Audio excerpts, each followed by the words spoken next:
sebuah barisan. Menurut data kami, 50% potensi muda akan menggunakan hak pilihnya di pilkada nanti di 2024. Mereka adalah adik-adik kita yang merupakan sumber daya, harus kita jaga dan dikelola dengan baik dan bijak agar kesadaran berbangsa dan bernegara terbina dengan baik dan benar. Kita diharapkan dapat memastikan pemahaman partisipasi masyarakat yang optimal, yaitu dengan cara meningkatkan partisipasi masyarakat, menekankan bahwa partisipasi masyarakat dalam pemilihan adalah kunci untuk mewujudkan pemilu yang demokratis dan adil. Terkadang ukuran dari suksesnya kepemiluan adalah besarnya partisipasi masyarakat. Oleh karena itu, salah satunya sosialisasi ini kami bersama tim Diges berusaha untuk mensosialisasikan betapa pentingnya pilkada ini. Kurang lebih nanti insya Allah tanggal 27 November 27 November itu kita akan dihadapkan kembali dengan pemilihan gubernur, pemilihan bupati dan wali kota sesuai dengan wilayahnya kita masing-masing. Nah, ketika ada pola serentak seperti ini, tentu ini akan menciptakan sinergis yang cepat, tidak melintasi kedua tahun, bahkan anggaran itu di 1 tahun itu sudah bisa progres. Artinya program-program yang sudah disiapkan oleh pemerintah itu sangat langsung bisa berjalan, tentu untuk kebersamaan, keberlangsungan, berkehidupan di masyarakat. Jika masih ada anak saudara, anak sepamili Bapak Ibu belum terdaftar dalam daftar pemilih, sampaikan saja ke KPU. Nanti KPU akan masukkan dalam daftar pemilih khusus. Nah, jika misalkan di TPS Bapak Ibu nanti, Pak, logistiknya kurang, sampaikan saja ke KPU. Karena setiap pencetakan logistik itu ada kelebihan 2,5% per jenis di setiap daerah. Di Jawa Barat secara umum, partisipasi pemilih ini meningkat karena target KPU 78% menjadi 80,1%. Artinya berkat Bapak Ibu sekalian menjadi pemilih yang aktif di pemilu 2024, pemilih kita meningkat 81%. Saya mempunyai keyakinan Bapak Ibu adalah tokoh di tempatnya masing-masing, maka Bapak Ibu juga harus mencerahkan dan menggerakkan pemilih lainnya untuk sama-sama berpartisipasi dalam pemilihan serentak.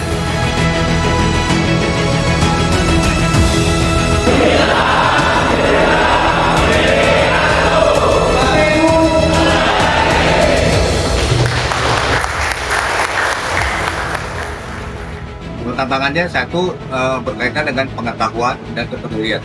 Pengetahuan itu apa? Karena banyak sekali anggota kami atau keluarga kami yang memang belum betul-betul paham tentang apa pentingnya pilkada dan apa dampaknya pilkada terhadap pembangunan negara atau pembangunan wilayah atau kota, dan atau apa manfaatnya apabila kita memilih atau menggunakan hak pilihnya atau hak suaranya di TPS-TPS. Itu tantangan yang paling berat buat kami. Harapan bagi organisasi kemasyarakatan Diges Indonesia yaitu semua keluarga besar kami mendapatkan informasi yang betul-betul terpenuhi apa yang dimaksud dengan keterlibatan masyarakat dalam menggunakan hak suaranya. Dan itu kami juga berharap kepada KPU dan semua jajarannya untuk terus aktif memberikan sosialisasi terhadap keluarga kami khususnya betapa pentingnya menggunakan hak suaranya. Itu yang pentingnya. Pesan yang disampaikan dari kami dari Ormas Diges Indonesia kepada seluruh masyarakat, satu, gunakan hak suaranya untuk mendatangi ke TPS. Satu, yang kedua, tolong jaga kondusivitas kota.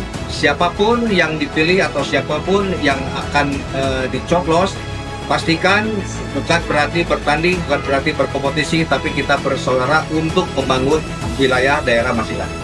Bagaimana peran KPU sendiri mensosialisasikan seluruh pasangannya sehingga bisa menarik perhatian partisipasi masyarakat itu.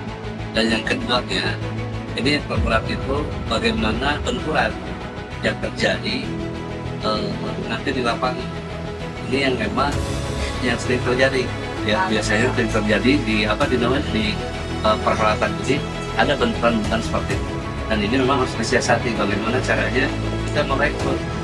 Kita hari ini saya setuju sekali bagaimana KPU itu berkolaborasi dengan Mas ini, artinya bagian dari pencerdasan juga bagaimana menciptakan kondisivitas nanti di pasti ini ya di hari ini. Nah ini justru satu harapan sangat besar sebetulnya ketika ada sosialisasi ini berjalan, maksudnya ini ingin ada salah satu pendidikan juga ya mungkin saja KPU juga melakukan misalkan ke tingkat sekolah yang memang pemilih pemula. Nah, bagaimana mereka juga menggunakan hak dan maaf mungkin di usia-usia seperti itu kurang tertarik ya, dengan politik ya.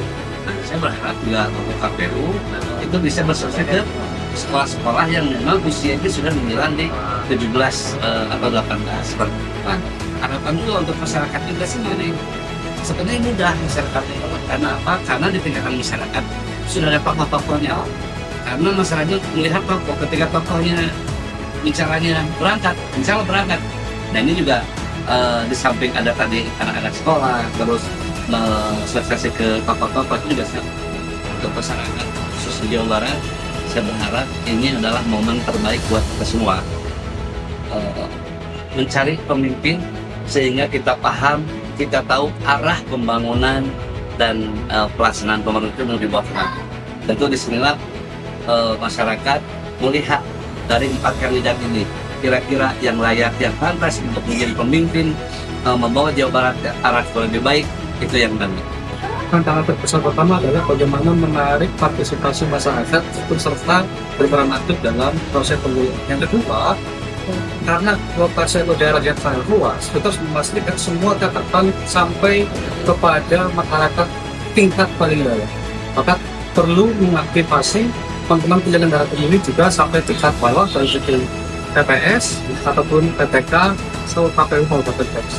Harapannya tentu KPU, saya pertama mengapresiasi KPU telah melakukan sosialisasi secara masif di berbagai daerah dan berbagai organisasi. Tentu harapan kami pemilih yang sudah terpapar sosialisasi oleh KPU menjadi pemilih yang aktif, menjadi pemilih yang bijak, menjadi pemilih yang mampu menentukan pilihannya bukan hanya dengan kertas timbalan, tapi dengan bagaimana menggambarkan pemimpin yang 5 tahun ke depan menjadi pemimpin yang adil dan baik untuk masyarakat. Kesannya pemilu atau pemilihan bukan hanya 5 menit di TPS, tapi menentukan 5 tahun kita ke depan.